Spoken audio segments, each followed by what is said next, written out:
Hey gamers, today we're going to look at Ishtar. Let's check it out.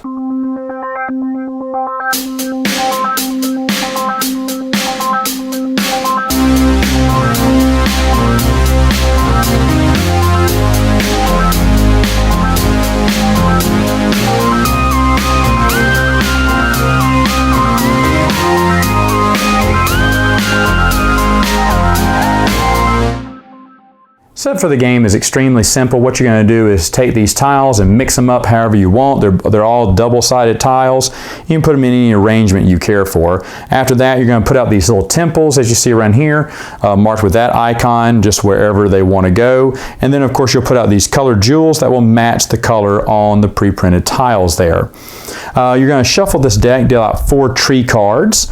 Over here, you're going to have a bunch of tiles, and let me show you at the bottom here. There are these tiles here. You flip them over, you shuffle them, and then you bring them open, and whatever icon you see here, that's what kind of tiles will go on there. They'll all go down face down, but you'll turn over the top one of each one at the top, except for this one with the little watering can on it. You'll keep those face down for now. You'll have little 1 and 2 tile markers there. They're 1 for each player. Each player starts with 2 players who are locked, and then they have their other 2 men who are unlocked and ready to be placed in the gardens later on.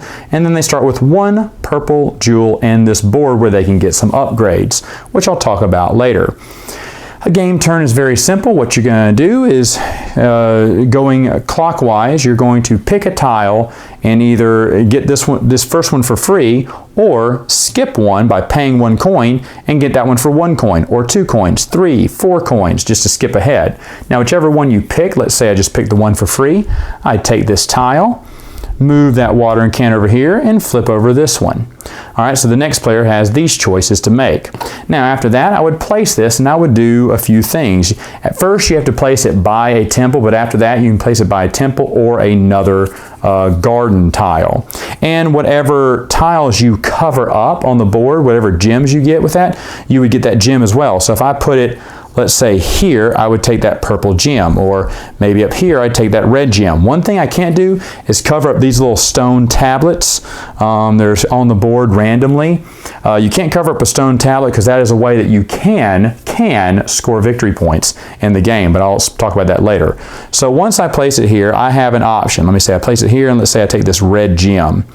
All right, and I take the red gem and keep the gem with me. Now, if I look at this, it has the little star token by it. Now, when it has that star token, that means that I can get an upgrade on my board. And let me show you my board. The board's very simple. It says, hey, if you have a star or a question mark, you can also do this. You pay 2 gems of any color, and you get one of the bottom upgrades. Now, what I would do, basically, if I put 2 gems, and you have to put 2 gems there to show that you've unlocked it, and they stay there for the rest of the game. But if I put 2 gems there, I get 2 gems of any color I want. If I put 2 gems there, I get one of those little single pieces, or maybe a double piece, or I get to unlock one of my man and get one of those tree cards, or I get to grab a tile, a garden tile from the board anywhere on the outside ring, and I get another man unlocked. Now, once you unlock one of these, the second time you can get some of these top ones, which count as in-game points. You can get in-game points for certain things. Now, the rule book tells you what each one of these does. Like, this is points for gems. This one's like, for every garden that's next to one of these tablets, let's say I'd put it here, it's touching a tablet, and you have a man on that garden area, then you'll get 2 points for every tablet that it's touching. But anyway, this one gives you points for trees and man, 2 points each. Okay, so I kind of already explained just about all these, but they're very self-explanatory. And see, it even tells you, hey, you start with a purple gem, because everyone does. And you can upgrade. That's when you get a star, all right? Now, the next thing you can do is, before you end your turn, you can use your gems to purchase trees. Trees can give you victory points at the end of the game. They'll tell you this one needs a red and a white. That one needs 2 purples. This one needs 5 whites, but it's worth 17 points. Now, whenever you buy a tree, you flip this card over, you'll count the victory points up at the end of the game, but you take this tree token and you can place it on any of the grasslands. Can't place it on the flower, but you can place it on the grasslands. Now, why would you want to do that? Well, it kind of blocks the other player during in-game scoring. I'll explain how later on, because they're going to be able to, however many of these flower gardens they can connect. Remember, they can overlay this single and this double over there, and that's usually what they do to kind of fill in the blanks there. And if you want to stop them from doing that, you just place your tree there, or you just place a tree there just to be a jerk. I don't know. But there's plenty of tree tokens in the game. Now, once someone picks a tree, it's optional whether you want to buy a tree that round, but if someone does pick a tree, you just replace it with another one. Again, those are in-game points in the game. So that's one, but the next type of tile we have is one with a man on it. If you have one with a man on it, well, you know what you can do. Maybe this next turn, I place it here, and I get that purple gem, and because it has a man on it, I can, if I want to, place one of my men on here. Now, you want men next to the temples because they can score you victory points at the end of the game, depending on the color. And the rule book tells you, but purples are the cheapest, then red, then white's the most important. Now, it's not big victory points, but it is something. If you have this majority around it, meaning your man is surrounding it, this would actually not be a good placement. Maybe right here would be nice, so I could place my man next to the temple there and hopefully grow out the garden. You cannot connect your garden with someone else's. If there was another man here, I couldn't connect it, but later on, maybe I could. Maybe I unlock this little single here and put that single there, and now I own all three of those. Another player may not place a garden here. He can make up a new garden here, but he can't play any garden pieces there and there because that would connect to mine, and I was first. So that's what placing a man is. And again, if you have this one, it's either or. You can get a man or an upgrade, your choice. End of the game, you're scoring victory points. I've already talked about area control for, you know, your temples. I've talked a little bit about some of the victory points you can get at the end of the game here. Actually, this one is the one for any unused assistant. You'll get 7 victory points. This one here says, hey, you get 7 victory points in the game, and whenever you see this emblem, it can also be an upgrade, or vice versa.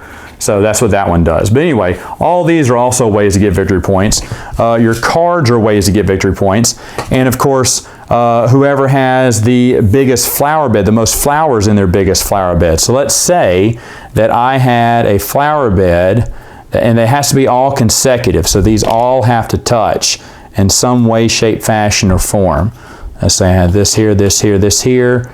There you go. There's a nice connection there. I would count all the flowers that connect to my priest who's by that temple. And it was on your biggest flower bed you do this for. So that's 1, 2, 3, 4, 5, 6, 7, 8, 9, 10, 11, 12, 13, 14. Holy cow, 14 points right there. Now, they give you an awful pad to keep score on that. When you run out of these, I guess you can't play the game anymore. Now you can just do it in your head. But that's basically how you play the game. And of course, whoever has the most victory points wins. Final thoughts. What do I think about the game? Well, I forgot to mention the game ends when 2 of those tile stacks are gone. And then you finish out the round and whoever has the most points wins. Forgot to mention that.